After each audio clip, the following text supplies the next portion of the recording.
میں تن قرآن سنان دیا تیری میں بہن نو لن دیا تن سمجھ نہیں آ رہی میری گل دی دیکھا نا یہ تو آدھی میں نیک بندہ گالاں کی کردا پیا اللہ فرماندا صراط الذین انعمت علیہم جی ان لوکاں دے راہ تے چلو تے ان لوکاں والے کام کرو جی جنہاں تے اللہ تعالی دا انعام ہے ٹھیک جنہاں تے اللہ تعالی دا انعام ہے انہاں وچ میں بھی ہے میں تن قرآن سنان دیا تیری میں بہن نو لن دیا تن سمجھ نہیں آ رہی میری گل دی دیکھا نا یہ تو آدھی میں نیک بندہ گالاں کی کردا پیا تاجدار ختم نبوت زندہ باد زندہ باد تاجدار ختم نبوت زندہ باد زندہ باد یانیوں کا جو یار ہے غدار ہے غدار ہے یانیوں کا جو یار ہے غدار ہے غدار ہے یانیوں کا جو یار ہے غدار ہے غدار ہے لبیک لبیک یا رسول اللہ لبیک لبیک۔ السلام علیکم ورحمۃ اللہ۔ ہماری پاکستانیوں کی سب سے بڑی بدقسمتی یہ ہے یہاں پر جو جتنا بڑا ذہنی مریض ہے وہ اتنا ہی بڑا ہمارا مذہبی لیڈر بن جاتا ہے، ہمارا مذہبی پیشوا بن جاتا ہے، ہمارا مذہبی رہنما بھی بن جاتا ہے۔ خود جو محفل میں ایسی گالیاں نکالتے ہوں، پھر قرآن کی تلاوت کرتے ہوں، قرآنی آیتیں پڑھتے ہوں، حدیث پاک حدیث مبارکہ لوگوں کو سناتے ہوں، پھر اسی محفل میں بیٹھ بیٹھ کر لوگوں کو غلیظ گالیاں دیں، اور اگر کوئی سوال پوچھے تو اس کو ماؤں بہنوں کی غلیظ گالیاں دینا۔ تو آپ خود سوچیں اگر ہمارے علماء دین کا یہ حال ہوگا، یہ مذہبی رہنما، یہ جو فتویٰ مینوفیکچرنگ فیکٹری جن لوگوں نے بنا کے رکھی، اگر ان لوگوں کا یہ اپنا یہ حال ہوگا تو آپ بتائیں اس معاشرے کا کیا حال ہوگا؟ اس قوم میں مذہبی انتہا پسندی نہیں ہوگی تو اور کیا ہوگا؟ یہ قوم پھر جذباتی جنونیت میں یہ مبتلا ہوگی جب علماء کرام کا یہ حال ہوگا۔ میں سمجھتا ہوں یہ سب سے بڑی ہماری بدقسمتی یہ ہے، اور پتہ نہیں کیا ہم جاہل قوم ہے، کیا ہم لوگوں کو شعور نہیں ہے، عقل موت نہیں ہے، ہم پتہ نہیں پھر کیوں ایسے لوگوں کے پیچھے جاہلوں کی طرح پاگلوں کی طرح ان کے پیچھے فدا ہونے پر تیار ہیں۔ پوری دنیا میں جتنے بھی اس وقت مسلمان ممالک ہیں سب سے زیادہ ہم پاکستانی بدنام ہیں، سب سے زیادہ فرقہ واریت، مذہبی فرقہ واریت اور اس طرح کے وہمی مریض اور ذہنی مریضوں کو پیشوا بنانے میں سب سے زیادہ ہاتھ ہمارا آگے ہے۔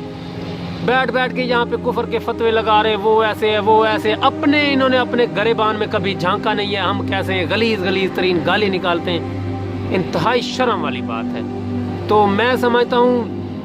پھر عمران خان نے جو کہا تھا کہ ہم پاکستان کو ریاست مدینہ بنائیں گے، تو یار یہ تو ایک مزے کا خیز ہے۔ مطلب یار پاکستان کے آپ جس مرضی بڑے شہر کو دیکھ لیں، ہر شہر میں زنا کے اڈے کھلے ہوئے ہیں، شراب چل رہا ہے، جوا چل رہا ہے، کون سا برائی کا کام ہے جو پاکستان میں نہیں ہو رہا؟ میرا آپ کے ساتھ اوپن چیلنج ہے، آپ جس مرضی بڑے شہر کو دیکھ لیں زنا کے اڈے ہیں، جوئے چل رہے ہیں، شراب کے اڈے ہیں، چرس وہاں پہ بک رہی ہے، یہ وہ فلانا ڈمکانا۔ مطلب کیا ہم ایک اسلامی ملک ہو کر سب سے زیادہ یہ غلاظت والے کام، جو غلیظ چیزیں ہیں، جو اسلام نے جن کو منع کیا، وہ چیز ہم لوگ کر رہے ہیں۔ اسٹیج ڈرامے کو دیکھو، تھیٹر چل رہے ہیں، لڑکیاں بےہودہ ناچ ڈانس کر رہی ہیں، کوئی پوچھنے والا نہیں ہے یار، اسلامی ملک ہے۔ پھر ہم بڑے شوق سے کہتے ہیں کہ 97% آبادی جو ہے ہماری وہ مسلمانوں پر مشتمل ہے۔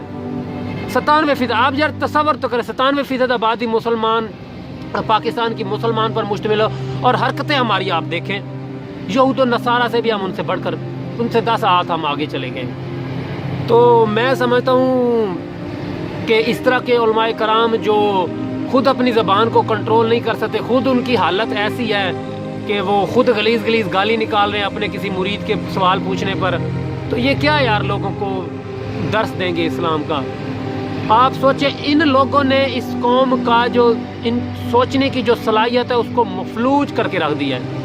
اس قوم کی جو سوچنے سمجھنے کی صلاحیت وہ ختم ہو چکی ہے، پیرالائز ہو چکے ہیں، مفلوج ہو چکے ہیں، مطلب کہہ لیں کہ کوئی سوچ وغیرہ نہیں ہے۔ حالت ہماری یہ ہے کہ ایک سوئی تک ہم نہیں بنا سکتے۔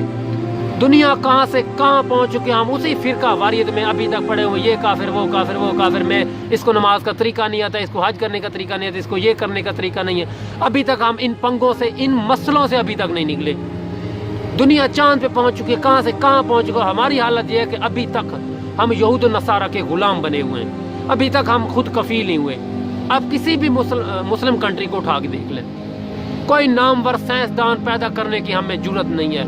کوئی دنیا میں کسی نہ معاشیات میں، نہ اکنامکس میں، نہ ٹیکنالوجی میں، کسی چیز میں ہمارا نام نہیں ہے۔ کسی فیلڈ کو بھی آپ اٹھا کے دیکھ لیں، کسی میں نام نہیں ہے۔ ہاں